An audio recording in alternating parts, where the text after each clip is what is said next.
ഷാജേട്ടാ, എന്നാടാ എനിക്കിത് പറ്റുമെന്ന് തോന്നുന്നില്ല ഷാജേട്ടാ. എന്തിനാടാ കൊന്നിട്ട്? ഇയാളുടെ മകളും നമ്മളെ പോലെ തന്തയില്ലാന്ന് വളരാനോ? ഇത് നാടകമല്ല, മര്യാദക്ക് പറ. ജനിച്ചു വീണ അന്ന് തന്നെ അച്ഛൻ മരിച്ചെന്നുള്ള ചീത്ത പേര് ജീവിതകാലം മുഴുവൻ ആ കുഞ്ഞു കേൾക്കാനോ? ഇവിടെ തന്നെയല്ലേ അവളും വളരേണ്ടത്? എന്താ ഇങ്ങനെ? നമ്മൾ അനാഥരാണ്, പക്ഷെ ഗുണ്ടകളല്ല. നമ്മൾ ഈ നാട്ടിൽ തന്നെ ജീവിക്കും. പണിയെടുത്താണ് ജീവിക്കുന്നത്. ഈ കടലില് വിട്ടേക്ക് സാറേ. ബുറദలో పంది బతుకుతుంది, నువ్వు బతుకుతున్నావు ఎందుకురా? యాదవన్నారు యాదవ. ഞാനെന്ന് പറയുന്ന നടന്റെ ഒരുപാട് ഡയമെൻഷൻസ് പ്രേക്ഷകന് മുന്നിലേക്ക് എത്താൻ പോകുന്നത്. അതുകൊണ്ട് എൻ്റെ റേഞ്ച് എന്ന് പറയുന്നത് ഇനിയും കുറച്ച് അകലെയാണ്. ഇനിയും കുറച്ചും കൂടെ കഴിഞ്ഞാലേ എൻ്റെ റേഞ്ച് മുഴുവനായി തുറക്കപ്പെടുകയുള്ളൂ. എടാ, നീ കരഞ്ഞുകൊണ്ടൊന്നും ഒരു കാര്യമില്ല. എനിക്ക് അങ്ങനെ യാതൊരു വികാരവും ഇല്ല. മനസ്സിലായോടാ? എന്താടാ?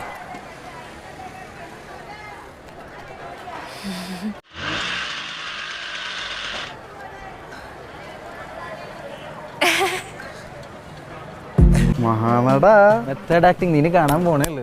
എനിക്ക് ചേട്ടനോട് ഭയങ്കര ആരാധന. ഇതെന്തൊരു ജന്മോ? ഹലോ സ്റ്റെഫ്മോൾ, നീ എവിടെയാ? എന്ത് പണിയാ കാണിച്ചേ? ഞാൻ അങ്ങോട്ട് തിരിച്ചു വന്നോളാം. എന്നെ ഇങ്ങനെ വിളിച്ചോണ്ടിരിക്കേണ്ട ആവശ്യം എന്താ? ഇത് കടിക്കൂ? ആ ചിലപ്പോ. ഞാൻ തിരിച്ചെത്തിക്കോളാം. ഞാൻ ആത്മഹത്യ പോയൊന്നുമല്ല. ഞാൻ എത്തിക്കോളാം. ഒരു ഭരതവാടിനുള്ള മരുന്നുണ്ടല്ലോ കയ്യില്. എന്തായിരുന്നു അഭിനയം?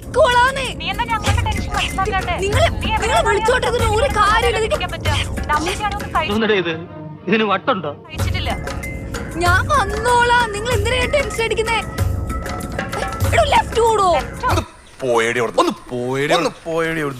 വിഷമിക്കാതിരിക്കും. ഇതിലും വലുത് ഏതാണ്ട് വരായിരുന്നു. ഇങ്ങനെ തീർന്നെന്ന് കരുതിയാ മതി.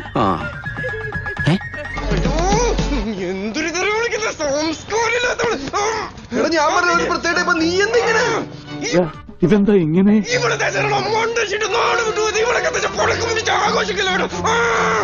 ഷാജേട്ടാ, ഇത് പണിയാവോ?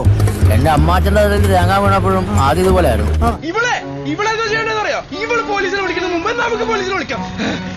ഇവൾക്ക് അറിയാം ഷിൻഡോടെ ഇവളുടെ ഉണ്ടക്കണ്ണിൽ ഞാൻ കണ്ടത്. അതിന്റെ അകത്തൊരു പഴമുണ്ട്, അത് വായിക്കുറ്റി കേട്ടോണ്ട്.